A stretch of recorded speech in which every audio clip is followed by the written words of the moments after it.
Hey, what is up, my YouTubian subscribers? Security here to do my first impressions on RWBY Volume 6, Chapter 1, Argos Limited.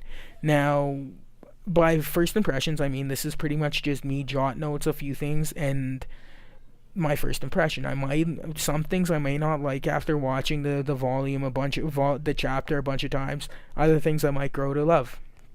So, like, comment down below. On with the show.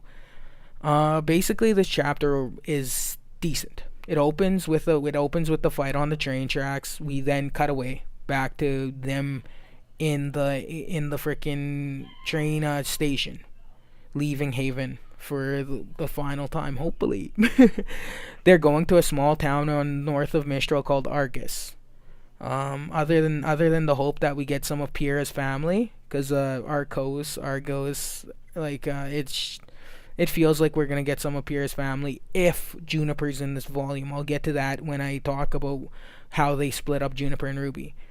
Um, but other than that, really, the only thing to come out of the train station sequence is that we learn that it's been 2 weeks. Leo Lionheart got turned into a hero, and yeah, that's it. Gira and his crew of Faunus got the credit for ending the threat on the Haven CCT. Decent enough explanation, I guess. And yeah, there was a group of Other than that, they minimized the role of Team Ruby and Team Juniper in that whole fight. We then actually get on the train. Now, basically, one thing happens in this sequence that really kind of bugs me. It's another one of those things. Rooster says something but does a different thing. The dialogue says stuff, but the actual character interactions say something different, which is basically Yang and Blake are still not 100% okay, even though everything else says they are. Basically, yeah, they Yang tells Blake that she hasn't forgiven her essentially yet, but they'll get there. And then they proceed during the fight with the Chimera and Manticore Grim to work as a unit effectively. Not only work as Team Ruby, but work as fucking partners effectively. Yeah, Blake still throws her weapon to Yang in trust that she'll be able to catch it and know what she wants her to do. They interact as partners and teammates effectively. It's another one of those Rooster Teeth. Don't trust what Rooster Teeth says. See what they do, because they have forgiven one another, just judging by that character interaction. Other than that, like, the fight itself, though, going to the fight, basically the fight itself it's a good fight. It's better than Volume 5's finale fight. I don't know if it's as good as the Yang versus the Bronwyn Bandit fights, because I think that's one of the stronger fights they ever did. It's up there with Crow versus Tyrion, but I think it's better than the new Kalave Grim fight, but it's not as good as the Tyrion versus Team Ranger fight. It's in a nebulous area where I like it, but it has some issues. Clunky character move, slow, sluggish animation is the most notable thing, but that's something we just got to get used to. Monty's gone, everyone, so let's get over the idea of them ever getting back to that Monty level of speed and fluidity and choreography, because it's not going to happen. That being said, some slick stuff. They're using the glyphs effectively in this chapter, which is nice. Really, my inner White Knight supporter really wants Weiss and John to like partner up eventually, because I think she's pretty much a mini fucking maiden at this point. She basically, what happens is the one of this huntsman, this nameless mook, D and Dundee or something like that. One of them gets mooked fairly early on in the fight. The other breaks his arm when the train enters the tunnel and they jump into between in the train cars. He gets his arm slammed.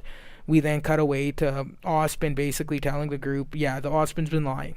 Ospin put civilians in danger, and he lied to them about the artifact, the relic, attracts Grim. So it forces Team Juniper and Team Ruby to split up.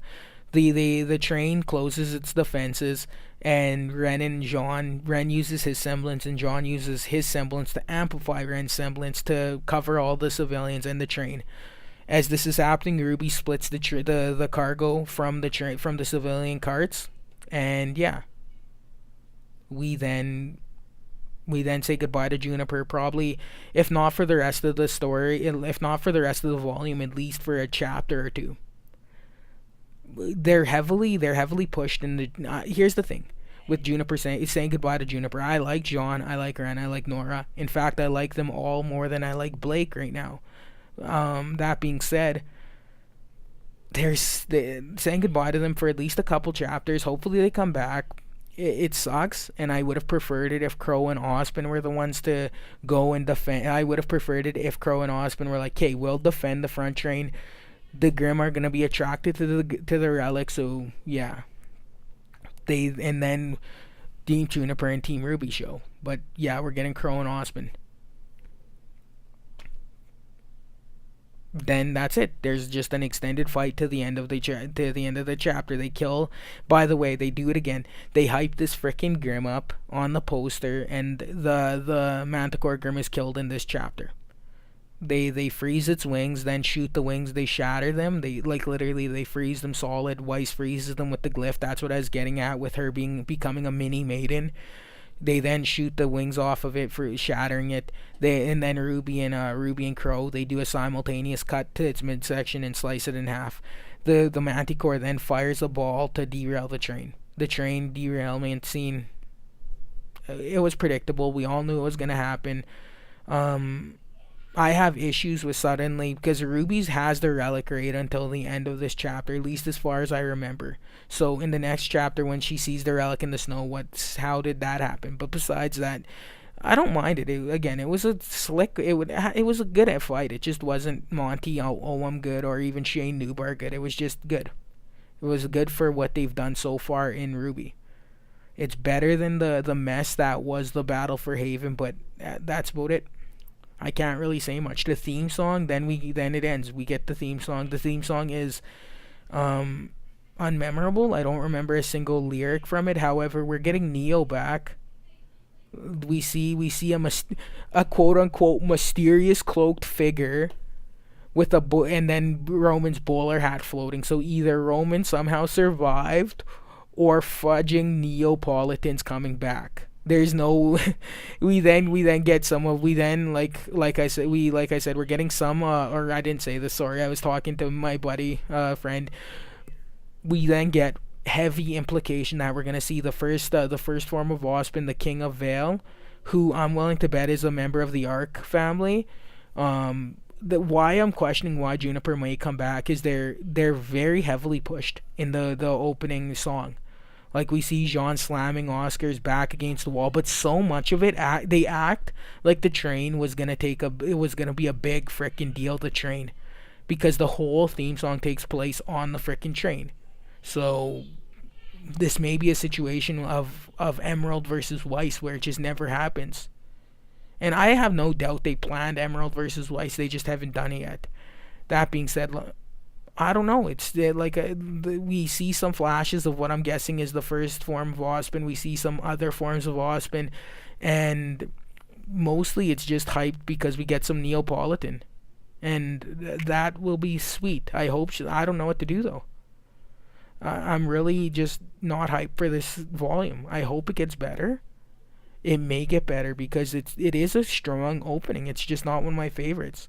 And I'm hurt from Volume 5. I have so much animus against RWBY right now because Volume 5 had 4 of the worst episodes in RWBY history, with Volume 5, Chapter 11, 12, 13, and 14, that I'm having a hard time forgiving RWBY and moving forward is my main issue. Now, I might start to like this chapter as I watch it more, but currently I'm not enjoying it. Anyways, like I said earlier, comment down below. Securage, signing off.